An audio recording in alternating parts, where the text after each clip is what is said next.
What's up, guys? Happy New Year. This is Anthony Rodriguez, and welcome back to my music vlog, Let's Talk Ant. We are on episode 17, and this one's a very special one because it is the Studio Tour 2023.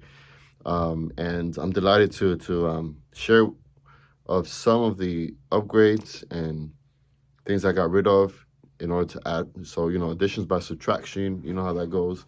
Every studio is always evolving into something different throughout the year, and so we're here now.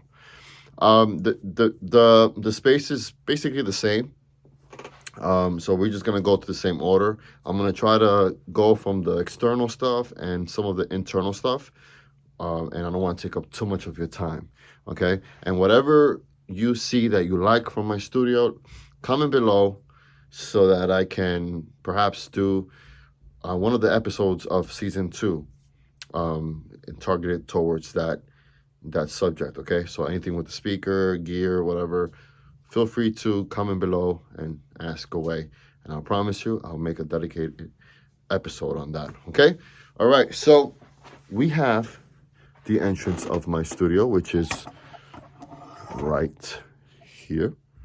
You can see, I have it's a curtain. It helps to, keep the sound inside. I have this nice castle-looking wannabe entrance there with some curtain holders there to just give it, something attractive, when the lights are off, And so we're going to start over here. So as you guys can see on the first studio tour I did in 2021, this is my early 2009 iMac. And I use this particularly for emailing, streaming music, and also for screen sharing. Okay, so I have the computers over there at the remote side where my composer desk is at. So if I'm ever in this section here, I can share screen and use Pro Tools or Logic or Cubase or whatever I'm doing, and I can share screen it. So I have here, this is a 2014 Mac Mini. It's really not doing anything. I had it using the Ensemble Pro, and I stopped using it because for some reason this Mac Mini 2014, you can't upgrade the RAM, and I brought it used, so it's stuck with the basic numbers of RAM. I think it's 8 gigabyte RAM, and I can't do much with it. It's really not, it doesn't push through. I had the Vienna Ensemble Pro server coming from there, as well as the external hard drives with all my VST instruments, and I had an Ethernet connection, to my Master Mac, so I can use the Vienna Ensemble Pro plugin in my Master Mac. And so, in order for this to work, everybody has to be on point with communication. So, this Mac Mini isn't, it doesn't have the power to do that. There's probably other problems with it as well. I even restarted it. I erased it. I erased the whole thing and reinstalled the operating system. It runs Monterey, so it is up to date, but it's not strong enough. So it's just sitting there, doing whatever, just sitting there. All right, moving on to one of my coolest things in my studio, analog synth. This is the only analog synth that I have. And I am not one of those that have 20 synth keyboards lining up against the wall. And that's because I really didn't have a lot when I started music at a young age. I did have a Roland D50 synthesizer keyboard, but I wasn't into synthesizer. It was just the only keyboard that was available to me. And I was more of a piano player, so I had to use a sound module that had piano sounds and use the Roland D50 keyboard to use it as just a controller. So this is basically my real synthesizer keyboard here, the Moogs. I have the triple thread, and then this is the Subharmonicon. This is the Mother 32, and this is the DFAM. It has a bunch of features that I cannot get into in this studio tour, but if you're interested in knowing how it sounds, what it can do, feel free to comment below. And so this has MIDI, conventional MIDI connections, this one, and also I think Subharmonicon also has a MIDI in. Yeah, right here. It has an adapter for the Subharmonicon. So you would connect it there, and then, you know, the MIDI, I could connect it to this to use this to control the notes and whatnot. So it's a pretty cool device. I only use this for special projects that are in need of analog sounds. And even though there are soft synths out there, which I have a bunch of them, especially the Zebra, I combine everything together to just make something unique. So I would have like 4 analog channels in my Apollo, and they would all kind of have like a certain volume level, so that it can blend. You know, I can blend 4 tracks, and then consolidate those 4 tracks into one sound, and I can either use just that one sound, or I can sample it so that I could use that one sound in different notes and different keys. I don't know if I'm explaining myself right, but if you're interested, let me know. I'll talk a little bit more. Okay, so moving on, I have the same drawer here. Oh, as you can see, my emulated wall here, I did upgrade it with a nice design curtain that I took from my wife because she wasn't using it. So I'm like, hey, you know, let me make this wall red, like wine. So that's that. That's also changed. Behind it, I still have the moving blankets, and then we move on. So I have this book here. It's a Moog-based book, forwarded by Hans Zimmer. I have not finished reading it, but it's a great book to learn a bit more about synthesizers, and, you know, to use the patch bays and the knobs and all that good stuff. There's always room to learn. And also have the books that came with these machines, with some templates that you can add to the machines to start creating something, which is extremely helpful because you always need a starting point when you're creating sound, you know? Okay, so this space, I used to have the old rack. So as you can see, I made some space there, so this space is open. I can walk freely into there to switch some cables and whatnot, and do whatever adjustments I had to make. So let's go with the bass traps from Auralex. I spoke about the treating your room in episode 15. I think it was episode 15, but it's in season 2. And so I have these Auralex bass traps. I have it there, and also on the other side, you'll see it. This whole space is treated with Auralex. The Ruminator, it's like a package for to start out. And so since I don't own this space, I just wanted to keep it treated in a way where I can just dismantle it, take it apart the day that I'm out of here. If you're watching this video, that means you're a true supporter, you're a true subscriber, and I plan to expand. You're gonna be one of those people that already know that. So I didn't want to do anything permanent, like, you know, nail in stuff and do a wall with a room within a room and all that stuff, or, you know, soundproof this space. So I do work here when I do have visitors that need to listen to the speakers.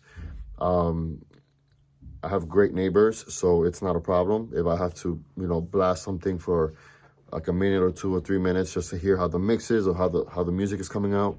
But so most of the time, if I'm mixing by myself, I always use the VSX software from Slate. So, you know, it's more helpful to mix in headphones when you need something more accurate. We'll get to that in a second. So I'm just holding my phone right now because I want to show you one of the new additions to my studio is the speaker stands, the monitor stands. And the reason why these were an extreme upgrade was for sound, to improve the sound. And even though I have the Auralex stuff, I have, you know, the wedges and the bass traps, and it's actually quieter in here opposed to the other parts of my home. Actually, when you go into my kids' play area, you can hear reflections just bouncing everywhere, and it's just like right next door. And I'm here, and it's quieter here. And so to give my speakers a better situation in projecting sound, I have the sound anchors ADJ1. So you can see my sound anchors. You can hear how this is just like the material of this stand is hardcore. Let me just show you from. You can see it, and even so, I have it spiked. I'm using the spike that it came with. I'm not using the help for the spike. I don't know what it's called, but it's a spike. So the bottom of these sound anchor stands are spiked. So they elevate the stand, which it's hard for me to show you because it's kind of darker down there. But if I use this light, you can see the shadow in the bottom of the stand, like it's like lifted. There's spikes that are holding the stand. So that's the left side. And then let me take you to the right side. Let me just do this. So you have the sound anchors here. Just beautiful. And you could adjust the stand through this over here. What's this right here? Where's my finger? Yeah, so you would unscrew it and move it up and down. It's beautiful. Just heavy duty. It's like it's just a heavy duty for commercial studio. So I wanted to give that experience here for myself and then for my visitors. And it's also spiked. And the good thing is that if your floor is not leveled straight, you can adjust it, which is I believe that my floor is not perfect, so I do adjust the bottom part to make the stand still. And so yeah, so that's part of the addition by subtractions, because I sold the old speaker stands, and even though the quality is like way different in a good way, so those are my sound anchor stand. And so yes, so this is my studio desk, which we're going to talk about right now. So this studio desk, as you can see, I don't know if I can zoom in. As you can see, this was built sometime in 2022. I was gonna have it made in LA, but the problem is that obviously the builder cannot be here, and I definitely don't have the budget to have him here, to come from LA to Jersey. And so there was a few options to work with. One of them was to send it over here in pieces, and for me to build it here, the shipping cost was way too much, and it wasn't in my budget, and I couldn't have it.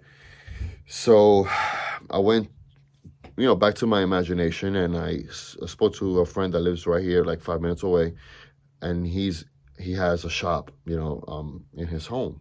Well, on his property, he has a shop, a shed. And I said, hey, I sent him a picture of a bunch of workstations that I liked, and I said, hey, you think we can do this? And quickly said yes. We went to Home Depot, we got plywood, and we went back to his shed, and he measured. Well, he came over here first before we went to Home Depot. He measured the table. So what he did was, basically, I have some pictures on my Instagram from months ago. So this whole $90 tabletop. So we're talking 8 foot long table, and he basically measured the keyboard bed, and then this right here in the bottom is part of the table. So we had this nice leftover piece that's holding the keyboard, high-end screws, and and we did that. My wife, we sanded it down, we painted it, we added all the other stuff. I forgot what the name was, but this is Kona color. The finishing touch, the Kona color. It's a great material. I don't know. I forgot what the. That's why I'm not a carpenter. I don't know. But we did sanding it down, and I believe we painted it, and then we had to wait, and then we had to like rub it, and then take out the access, and then add the last thing on top. that gave it the protection. I forgot what it's called again. But the cool thing about this desk is that you can add stuff. So I got a rack, the same color, and we took the legs out, and it's a perfectly measured rack from here to the back, so it's holding the table nicely, and it's holding my gear in the bottom. And then so this is the control panel for the keyboard, and I'm constantly, you know, doing some plugins, so I didn't want to hide this in the back or inside, just because I needed to have access to the connections, and also, you know, the pedaling and everything, and the power, the AC adapter right there. But it's USB bus, so it turns on with the USB power. And so I have that there. Under the table, there's some 2x4s that's giving the table the strength to stay up. And then the legs over here. This is from a another table. So I painted it black. So you can see that there. I painted it black. And I've had this table for months now, for a lot of months. Probably gonna be a year in spring, maybe. It's gonna be a year in spring that I have this table now. This coming spring, it's gonna be a year. And so I house all of my monitors, and I used to have more monitors, but now I'm just housing the 3 monitors and my accessories to do what I have to do on the table. So whatever I need to do is, and then some plants, one plant there, the other plant over there, some candles, Himalaya salt lamp, and whatnot. So what else do I have on my table? I have this Bayer Dynamic 880 Pro for mixing purposes. This headphone is known for the mixing part of things. It sounds beautiful. I know that every engineer has different opinions on headphones, so, but it's great. It works for me. And so, you know, we have that. In the back, I have some USB extenders. You can see the USB extenders. That's some attached to my picture Mac Mini that you can see over there, and others for the Master Mac. So it's a little messy right now, but if I need to hook up something to my picture Mac USB, I can just do it right there. And also for anything for the Master Mac, I have a lot of USB space to do whatever I have to do. All right, so they're called USB extenders. I think the company is called AV, the letter A and the letter V. You can get them on Amazon for like 60 something bucks. They're high end, and it's good to have. Okay, so what else do I have on my table? So yeah, so part of the composer deck is the panel. So I have the Dofer LMK as my master keyboard. And it looks like that. That was part of the design that I gave my friend Henry, and he did a cool job in making it, flushing the control panel there. So if I have to use this instead of this, I can just bend it and use that to do work. And so I have this Cal Digit. It's a Thunderbolt. It's a, oh my God, a USB dock. Is it a dock? It's called a dock, right? Where you have more inputs.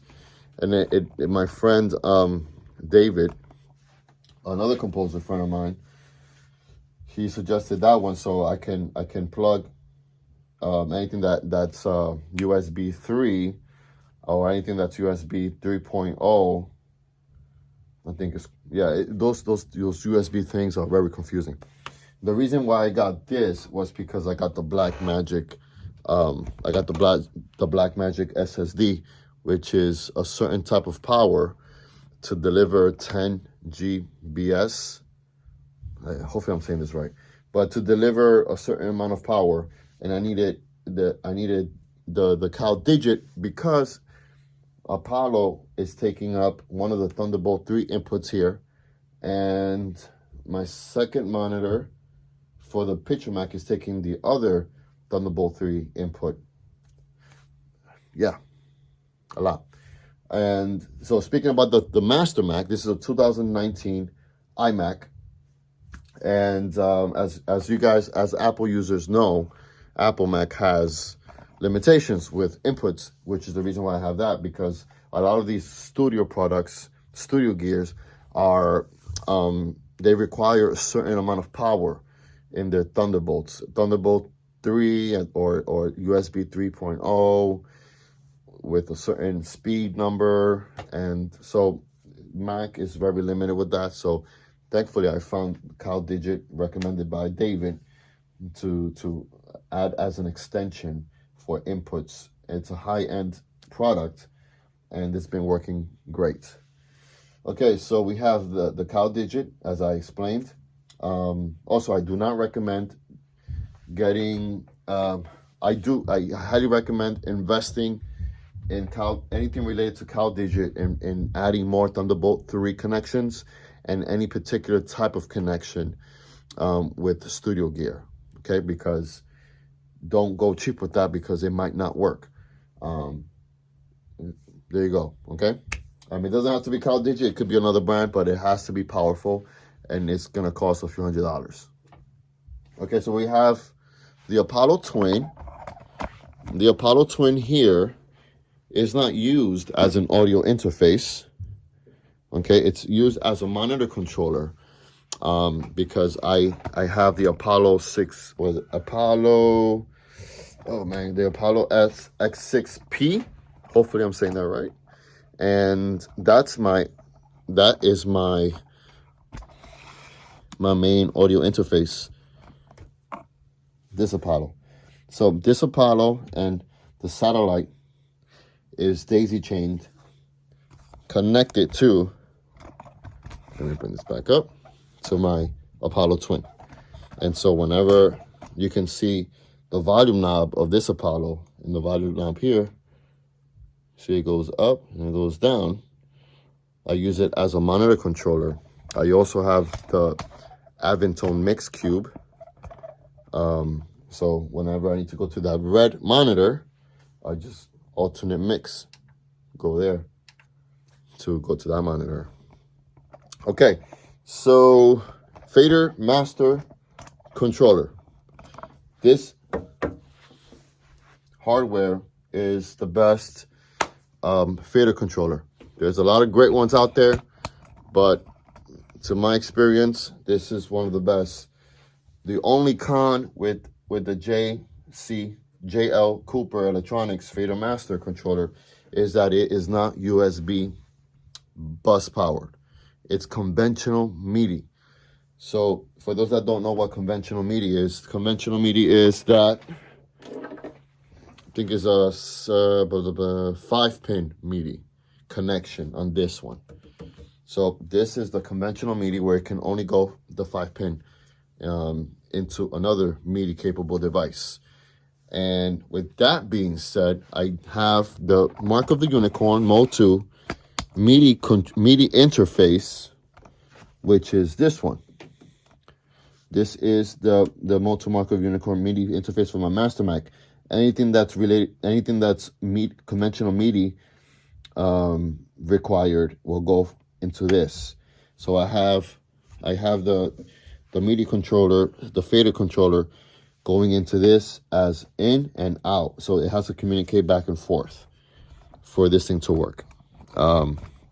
There is an application for my MIDI controller for these faders on the computer that it has to communicate to the computer and back into the device.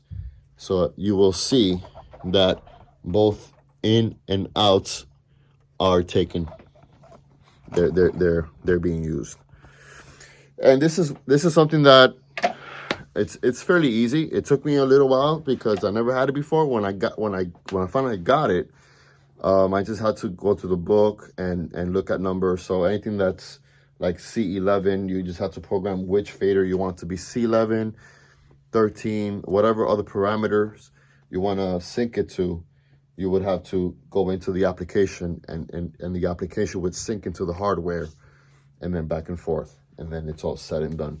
And it's also good because whenever whatever faders I'm not using, like for example, 6, if I want to dedicate, a reverb, I can learn it, right click the plugin, press learn, do this one time, And now for that particular plugin and that particular session, I could just go up and down to add reverb or anything, close mic, Deca-Tree mics, whatever, expressions, dynamics, whatever you have. Right now I have expression, dynamics, and reverb on these three. Everything else is as I need it. I can just set it up one time to use it. So that's that. Next thing is the Stream Deck. Now the Stream Deck is one of the newest additions in my studio. I have it with the purpose of getting into my applications quicker than I would do with my mouse. So if I need to go to the internet, I just press Safari, and after a few seconds, Safari will open. Okay, so I have a bunch of applications there. I spoke about this in episode 16, I believe, about the control surfaces that I have here. But this is the extra large model. They do have a small, medium, and the large one, which is this one. I'm extra large. So the large one would be large, and then this extra large. So it also has like different profile pages where you can add more applications. So I brought the big one because I wasn't sure if I was gonna need more space or if I just needed like a few buttons. But the Stream Deck is the Elgato company did a great job in creating a lot of options, because I use up a lot of tabs when I'm working. I also set up a second page for any current sessions that I'm working with and any websites that I have to go to. It's all part of the Stream Deck. It's a great investment. So if you do video content and recording studio stuff, music production, I highly recommend any size Stream Deck for your workflow. All right, moving on. I have a regular iPad. Nothing crazy about this iPad. What I use in the iPad is the Avid control. I also use MetaGrid Pro and also Touch OS C. Okay, to control. So if I'm working on any particular project, I would have any of those things. Like for example, I would open the MetaGrid server. It's already opened. I would turn this on. It will scan. It's going to scan the server, and then it should open up. Boom. So this is my Logic template for MetaGrid Pro. I made this myself, and so I have everything that I need there. I think I have 2 pages here. So I have that one, and then I have this one, and so that's what that's being used for. Okay. Going through my rack, which I kind of skipped it. Let's go down there real quick. Let me bring it down here. All right, so in my rack, I still have the Furman power conditioner. It has the lights.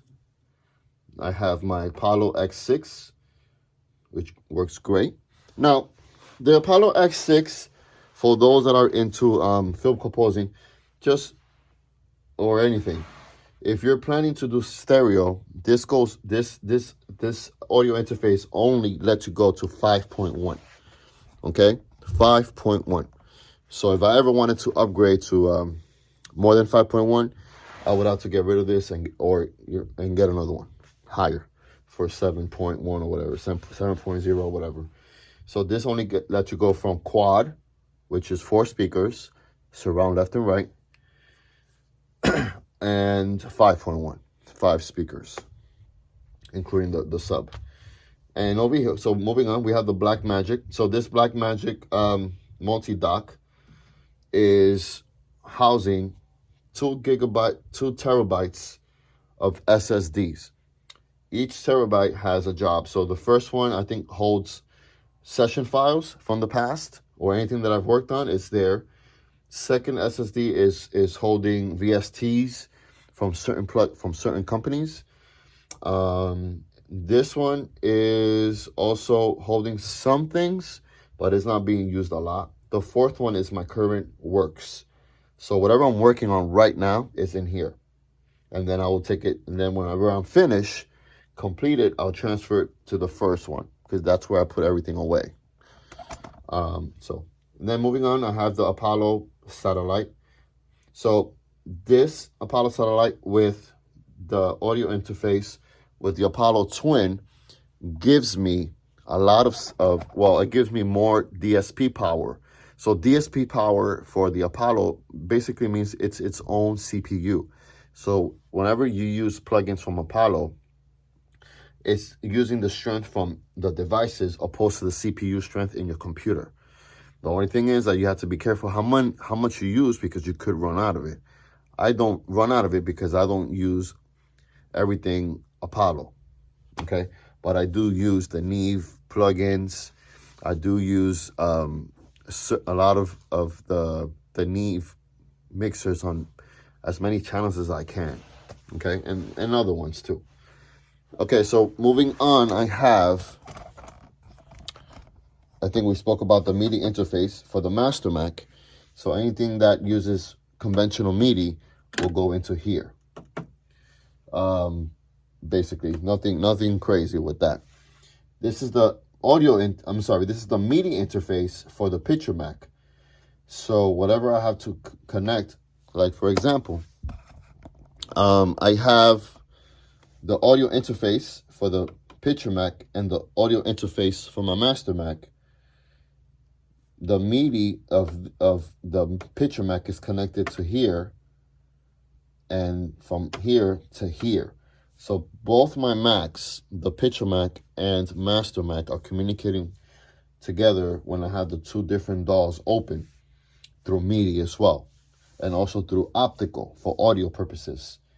So whenever I use whenever I'm scoring, the sound from the Picture Mac goes into my master audio interface in optical, so I can hear it in the same speakers, which is a cool thing. So that explains what I have in my rack. I don't have any preamps, like anything analog gear like that. The only analog gear I have is my Moogs. If I don't plan to have any analog gear, because I just know that it's like, you know, you can't do certain things. In my line of work, I have to be able to do, you know, I have to be able to undo anything that I record. Like for example, when I record vocal sessions, one of the things that I do is use the console from Apollo. The only problem is that it's related to having analog gear, because I have the UAD record enabled, meaning there's no latency when I'm using the plugin, the Apollo plugins. So if I'm recording a vocal, if I have a compression on there, a reverb or whatever, once I finish recording, I can't undo it. I would have to re-record without the plugins. So I do avoid latency or any other problems when I use the console, and I add the Apollo plugins on the vocals within the console.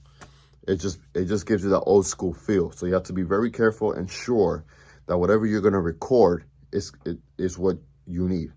So always do gain staging and do sound checks before you officially record. Okay. Then moving on, I went over the rack.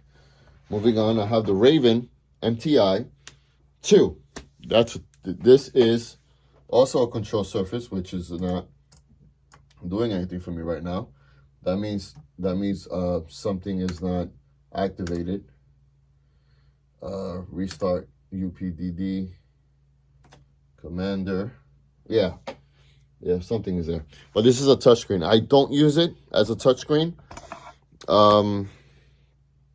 Just because when I'm scoring to picture, the Raven application doesn't work well when I have two computers working in network. For some reason, the batch command in the Raven doesn't respond when I have the DAW synced with another DAW on my other Mac, and so I don't use it. I use it as my central now it's working. I use it as my central monitor. But it's a great device though if you want to use one monitor here and you want to touch, but it's not great when you're using two computers. I can speak more about that if you're interested. Let me know. Okay, so we're moving on. My studio monitors are the same. requested S7Rs, left and right, with the sub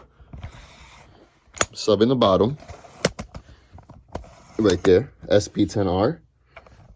So I do have a 2.1 system here, because I like to hear the extended low end frequency, how far it goes, especially when I'm doing percussive stuff, orchestral stuff. I love to hear that reverb tail go as far as it can. And even though just the left and right monitors I could hear, these are great monitors. Great flat response. It's not a flattering, and I know that a bunch of studios say the same thing about the speakers, but it is true. It gives you it does provide your music the way it's supposed to sound. And remember that it's always the room that if anything, it's always your room. Your room can never be treated 100% unless you from bottom up you're building it like that. But a lot of times it's your room. But the reason why I've invested in the Slate VSX, these are mixing headphones. It's a technology where you can be in multiple multi-million-dollar rooms or whatever the worth is of the studios, and it emulates the room sound, the speakers, and you can mix better. You can mix. Sorry, hold on. You can mix with more confidence. I highly recommend these. Okay, I can speak about that more in another video if you're interested. Anything that you might be interested in, I can speak about. Okay, all right, let's move on to these two monitors. Sorry, these two monitors, this one and that one, are from the Picture Mac Mini. This is a 2012 Mac Mini, and it works 100% better than the 214 Mac Mini. I'm able to upgrade the RAM to 16 gigabytes. Opposed to the 2014, you can't. But the 2012 model Mac Mini, you can. And I only use Pro Tools on this whenever I'm scoring, because for the picture, I use Pro Tools. And then in my Master Mac, I'm either using Cubase or Logic. Most of the time, I'm using Logic. And so there goes that. And again, a lot of the things are basically the same, except for the composer desk and my rack. And because I used to use this rack, my friend gave it to me. It's one of those traveling racks, which did great for me. But now I'm using it as storage space to put in my monitor covers. Okay, let's move on. So I have this acoustic electric bass. This has been with me for a few years already. It's from Amazon, $99, and it works great. It works great. It does detune slowly, so it's really you can't really depend on this to do a full track. But it's great to just jam out with it and try to get some sound designing out of it too. You know what I'm saying? All right, and I do have my Elise's Sample Pad Pro. So I do like to play the drums. Sometimes I like to grab the sticks and program drums that way. I believe it's more productive for me at times. And sometimes I just use, sometimes I a feature. Sometimes I would use this one to play drums on a lighter controller. Okay, so I have some wine here. These wines are for the songwriters, for me when I'm writing music. Some of the books that I've read, I think I shared some of the books in one of the episodes, but these are the books that I have collection. The Bible, can't go wrong with the Bible. Some wine, some fake candles, Himalaya salt lamps, can't go wrong with that either. I do have my printer. I have a few mics which I can share. One of the mics that I have is the Slate emulation mic. which I just used it for my sister's production, and it works great. I still have the Amentone C12 mic that my friend gave me. Let's see if I can take that out. Well, this is the case. This is the case for the slate mic.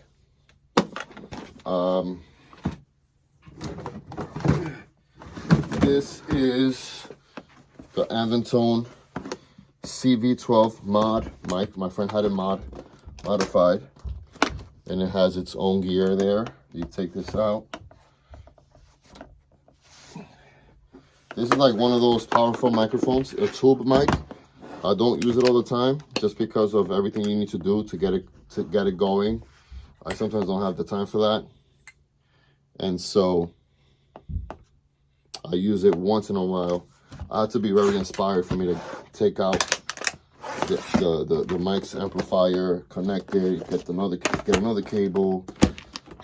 But it's good to have because some people just like tube mics. Some people like tube mics over emulation mics, and I could totally respect that. I respect everybody's way of thinking. You learn more and you expand the way you do things. Okay, what else do we have? We have more books here. And recording headphones. We could talk about the recording headphones. I still use the Beyerdynamics. I think this is a DT150, I believe. These are great. It really works, man. Like, for what it does, it's closed. You can hear, this does not leak. I did a vocal production, and I was like I used this plenty of times, but something told me, mute the vocals real quick and see if there's leaks. No leaks. I mean, it must be the way I gain stage, the way I have volume set, but man, these things work great. Now, for mixing, I wouldn't use it just because it gives you like I wouldn't say flat, but maybe like a dark tone. So you might be deceived with some frequencies there. I do have the Aventones right here. I spoke about that before. I haven't used it, so I don't plan to use it anytime soon. I do have this that I highly recommend. The SE Shield works great. So whenever I'm using this, I could use it anywhere because I have it acoustic. I have some panels up in the ceiling. Or Relax calls these wedges, the wedges. And so I have a mini hangout back here. Pillows and blankets by my wife. My wife brought these fake plants. So whenever people come and chill, we could chill right here. If you're coming late at night, you chill right here. Have a drink, some wine right here, which is pretty cool. And that's about it. My Mac is one upgrade higher than the base model, so it's not like crazy. It's 6 cores, 16 gigabyte RAMs, which is the reason why I have an SSD hard drive here. Then I have the Black Magic multi-dock there as well.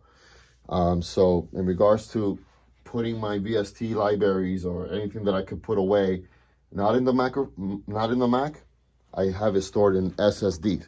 I just had maybe a couple of months that I upgraded from regular hard drives to solid state drives. So now everything is solid state drive. Even this 2019 iMac is like a fusion drive. So it's not 100% regular hard drive. It's a fusion drive, which I still don't know what that means, but it's mixed. I think it's like a regular hard drive, hybrid, mix, SSD.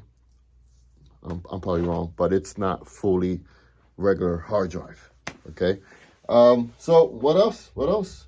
Yeah, we spoke about the speakers. We spoke about that.